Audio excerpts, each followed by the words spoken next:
India Physical Divisions Part 4 Eastern and Western Ghats. Is last it, This is the last part. Western and Eastern Ghats. All about Western Ghats. The Western Ghats are also known as Syadhri, Syadhri in certain parts of India. They run parallel to the western coast of India. Since they are continuous without any major breaks, hence it is very difficult to pass through them, although this difficulty has been reduced in the present time due to the advanced transport technology. However, in the olden days, it was definitely a huge task to pass the Ghats and get it onto the opposite side. However, the Western Ghats do have passes such as the Bhor Ghat, Pal Ghat, and Thal Ghat. It makes it possible to travel through the Western Ghats despite the fact that they are continuous. Although most of the peninsular rivers drain into the Bay of Bengal, their origin point is the Western Ghats. Important rivers such as the Tungabhadra, the Krishna, the Godavari have their origin point in the Western Ghats. It must be noted that the Western Ghats of India play a very important role in the distribution of the monsoon rainfall on the western border of India. It causes orographic rainfall due to which the windward side of mountains receives a lot of rainfall. However, the leeward side remains dry. The Western Ghats consist of evergreen forests too. However, the main crop grown there is the coffee. The highest peak in the Western Ghats is Anaimudi, and its elevation is 2,695 meters or 8,842 feet. It is known as Everest of South India. The name Anaimudi translates as elephant's head, is located at the border of Ernakulam and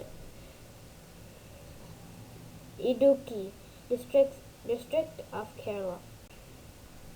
The Western Ghats lie roughly parallel to the west coast of India. The Western Ghats are a UNESCO heritage site. Chorla Ghat on the Goa-Karnataka border during all about Eastern Ghats. The Eastern Ghats run parallel to the eastern coastal plains of India. Unlike the Western Ghats, they are discontinuous in nature and is dissected by the rivers that drain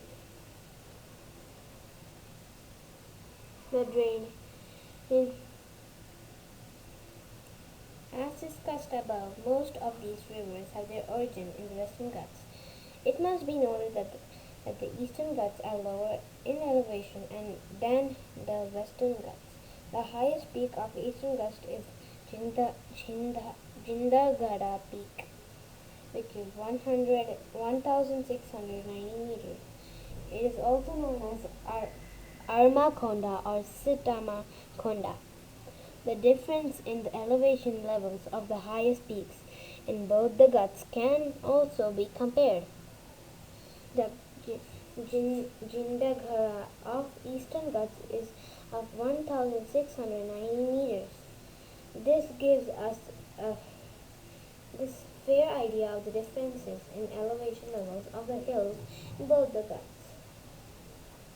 The main crop produced in the Eastern Ghats is rice, which is also staple food of the people living in the region. Godavari River and Tapi Hills of the Eastern Ghats in Andhra Pradesh. Mahanadi River flowing through Eastern Ghats. Panoramic view of Sri Venkateshwara National Park near Talakona, Andhra Pradesh. Difference between the Western and the Eastern Ghats. The Western Ghats are continuous chains of mountains that can be crossed through passes only. A height ranges from 900 to 1,600 meters. The most of the peninsular rivers originate from the Western Ghats. The soil is highly fertile. The onset of monsoon is felt by the Western Ghats. The Eastern Ghats are not continuous and are cut by rivers falling into the Bay of Bengal. Their height is lower than the Western Ghats, ranges from 6,600 to 900 meters. No major river originates from Eastern Ghats. The soil is less fertile here. The retreating of the monsoon is felt here in October and November. Thanks for watching. Bye.